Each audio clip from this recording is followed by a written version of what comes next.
സുഹൃത്തുക്കളെ, രാത്രികാലങ്ങളിലെ ഏകാന്ത യാത്രകൾ എപ്പോഴും ആവേശകരമാണ്.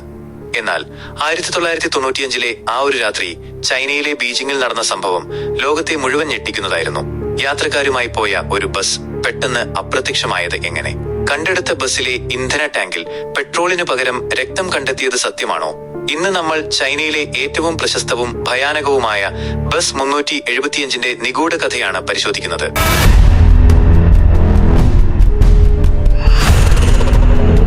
തീയതി 1995 നവംബർ 14. സമയം രാത്രി, ഏകദേശം പകൽ 11 മണി കഴിഞ്ഞ് 30 മിനിറ്റ്. അതിശൈത്യമുള്ള ആ രാത്രിയിൽ ബീജിംഗിലെ യുവാൻമിങ് യുവാൻ സ്റ്റേഷനിൽ നിന്ന് 375 നമ്പർ അവസാന ബസ് യാത്ര തിരിക്കുന്നു. ബസ്സിൽ ഡ്രൈവറും ഒരു വനിതാ കണ്ടക്ടറും മാത്രമാണുണ്ടായിരുന്നത്.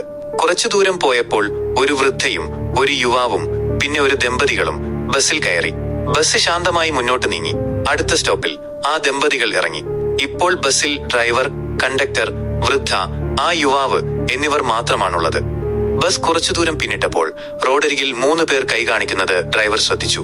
അവിടെ ബസ് സ്റ്റോപ്പ് ഒന്നും ഉണ്ടായിരുന്നില്ല. എങ്കിലും ഡ്രൈവർ ബസ് നിർത്തി. ആ 3 പേരും ബസ്സിൽ കയറി. അവരുടെ വസ്ത്രധാരണം വളരെ വിചിത്രമായിരുന്നു. ചൈനയിലെ പഴയ ക്വിങ് രാജവംശത്തിന്റെ ക്വിങ് ഡൈനസ്റ്റി കാലത്തെ പരമ്പരാഗത വസ്ത്രങ്ങളാണ് അവർ ധരിച്ചിരുന്നത്.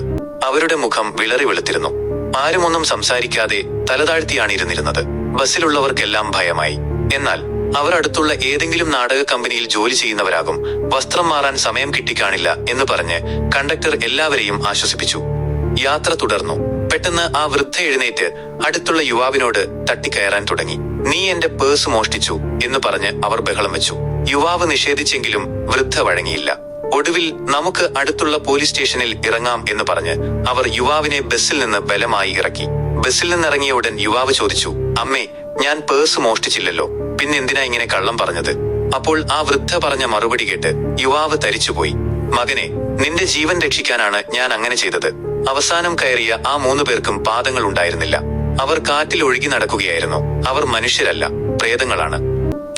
അടുത്ത ദിവസം രാവിലെ 375 നമ്പർ ബസ് ലക്ഷ്യസ്ഥാനത്ത് എത്തിയില്ല. ഡ്രൈവറെയും കണ്ടക്ടറെയും കാണാതായി. 3 ദിവസത്തിന് ശേഷം ബീജിംഗിൽ നിന്ന് 100 കിലോമീറ്റർ അകലെയുള്ള സിയാങ്ഷാൻ ജലാശയത്തിൽ നിന്ന് ആ ബസ് കണ്ടെടുത്തു. ബസ് പുറത്തെടുത്തപ്പോൾ കണ്ട കാഴ്ചകൾ അന്വേഷണ ഉദ്യോഗസ്ഥരെ പോലും ഭയപ്പെടുത്തി.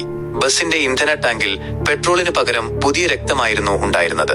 ബസ്സിലുണ്ടായിരുന്ന മൃതദേഹങ്ങൾ വെറും 3 ദിവസം കൊണ്ട് അമിതമായി ജീർണിച്ചിരുന്നു. സ്വാഭാവികമായി അത്ര വേഗം സംഭവിക്കില്ല. CCTV ദൃശ്യങ്ങൾ പരിശോധിച്ചപ്പോൾ ബസ് പോകേണ്ടിയിരുന്ന വഴിയിലെ ഒരു ക്യാമറയിലും ആ ബസ് പതിഞ്ഞിരുന്നില്ല. ഈ സംഭവം ഇന്നും ബീജിംഗിലെ ഏറ്റവും വലിയ രഹസ്യമായി തുടരുന്നു. സർക്കാർ ഇത് സാങ്കേതിക തകരാറാണെന്ന് പറഞ്ഞെങ്കിലും ജനങ്ങൾ വിശ്വസിക്കുന്നത് ഇത് ആ പ്രേത ബസ് ആണെന്നാണ്. ഇതൊരു കെട്ടുകഥയാണോ അതോ സത്യമാണോ എന്ന് ആർക്കും അറിയില്ല.